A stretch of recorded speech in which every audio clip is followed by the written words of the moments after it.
What if the key to saving our planet lies in the one energy source that has historically been the most feared? Nuclear energy, a name that before 2020 stirred images of disasters, not solutions. But what's changed?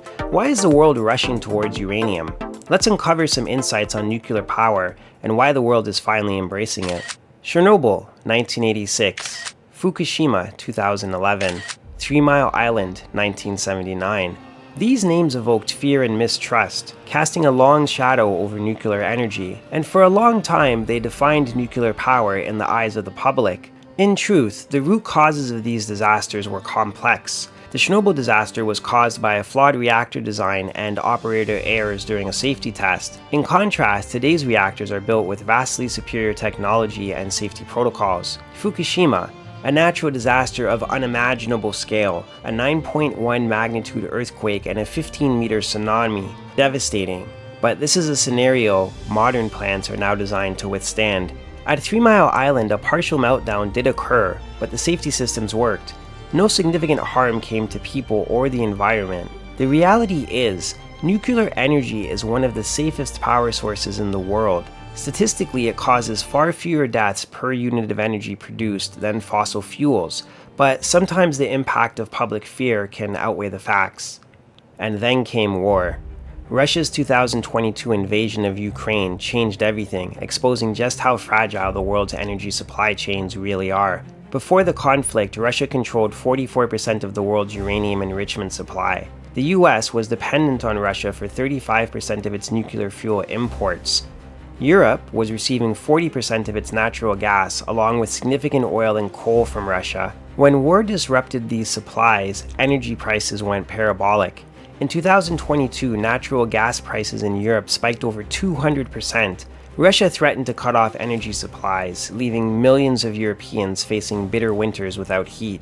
By 2024, the Biden administration banned Russian uranium imports and pledged $4.2 billion to build an allied uranium supply chain. And uranium prices, they soared, reflecting the urgency of securing resources. When the Trump administration took office in 2025, nuclear energy was recognized as a critical component of U.S. global strategy. The Trump administration views nuclear power as essential to unleashing U.S. energy dominance. Their vision is to compete head-to-head with Russian and Chinese exports of civil nuclear technology. From large light water reactors to cutting-edge designs like small modular reactors and microreactors, Trump aims to meet global demand for US-backed nuclear innovation, especially from allied nations. Trump's appointments are reinforcing this agenda. Chris Wright, named US Secretary of Energy, brings not only his experience as CEO of Liberty Energy, a natural gas company, but also his advocacy for advanced nuclear.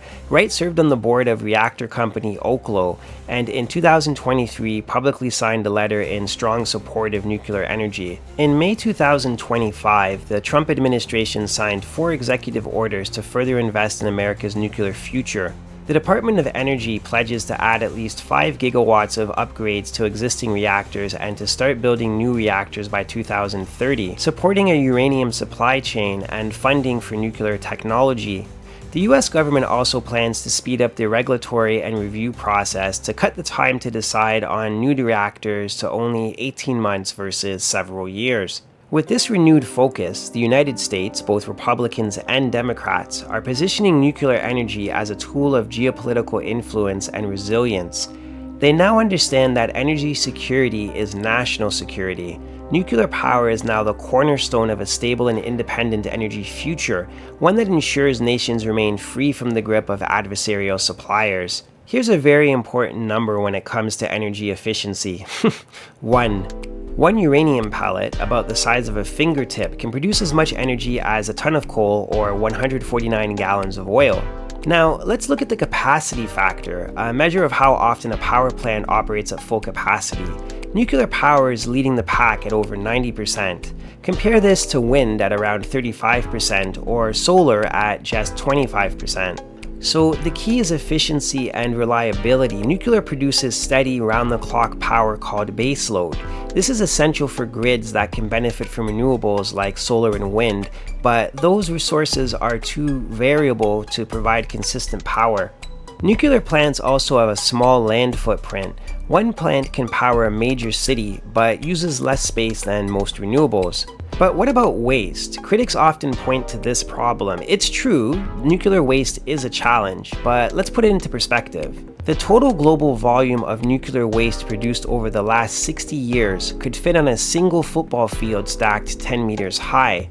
Meanwhile, fossil fuels produce billions of tons of CO2 and ash every year. Countries like Finland are pioneering solutions with deep geological storage facilities like the Onkalo repository. France, on the other hand, recycles much of its nuclear waste, reducing both volume and toxicity. So this problem is manageable considering the alternatives are far worse. The rest of the world has also embraced nuclear energy as a strategic asset. Once again, France. Nuclear power provides 70% of their electricity, giving them one of the lowest carbon footprints in Europe. Their advanced reactor technology and waste recycling makes them global leaders. And Germany. After Fukushima, they phased out nuclear. By 2021, nuclear accounted for just 12% of their energy, down from 30% in the early 2000s. They turned to coal and Russian natural gas to fill the gap. When the escalation of the Ukraine-Russian war disrupted gas supplies, Germany reopened coal-fired plants, increasing emissions and derailing their own climate goals. The lesson here is that a balanced energy mix is critical. China is racing ahead. Over the past decade, China built more than 50 reactors, with 24 more under construction. Their nuclear output increased by 300% between 2011 and 2021. The US is attempting to close this gap. Already the largest producer of nuclear energy, accounting for 30% of global nuclear electricity generation, America now generates 20% of its electricity from nuclear. The future of nuclear lies in innovation. Small modular reactors, or SMRs, are advanced nuclear reactors which are often factory-built and shipped by truck or rail. Each SMR unit can power a town or a small city, and many can be linked together for larger systems. So they can be used for harder to reach locations, remote towns, military bases, or even desalination plants. SMRs have a lower cost per unit than a nuclear plant, which makes them much easier to build and finance. The industry is developing at a rapid pace. The Tennessee Valley Authority is the first U.S. utility to sign an agreement to buy electricity from Carroll Hermes 2 style of SMR. More business contracts such as these will lift the industry for players such as SMR, Oklo, and BWXT as rising demand for energy, AI data centers, and infrastructure pushes greater adoption of SMR technology. As mentioned, the US is fast-tracking uranium supply, which also brings domestic uranium producers into focus to work directly with the American government. The research into nuclear fusion holds potential to one day harness virtually unlimited energy. While fusion is still in the experimental stage, projects like ITER and private companies like Helion Energy are making great strides. As mentioned, the energy return on investment, or EROI, for nuclear is very high, so expect the energy efficiency component of nuclear to remain a major demand factor for nuclear power moving forward into the future. The energy crisis has taught the world hard lessons. Dependence on fossil fuels is a vulnerability that can't be nullified by renewables alone. So if we think of nuclear power as a bridge, that can bring us to a resilient, low-carbon future. So it's up to us to invest, to embrace the science, innovation, and opportunity. If we think of nuclear energy as green energy, a carbon-neutral gift from nature to be handled safely, we can bring abundant and relatively cheap nuclear power to nearly everyone. And at the same time, we just might save our world. Like and subscribe for more insights and data-driven analysis from Econopoly. Thanks for watching.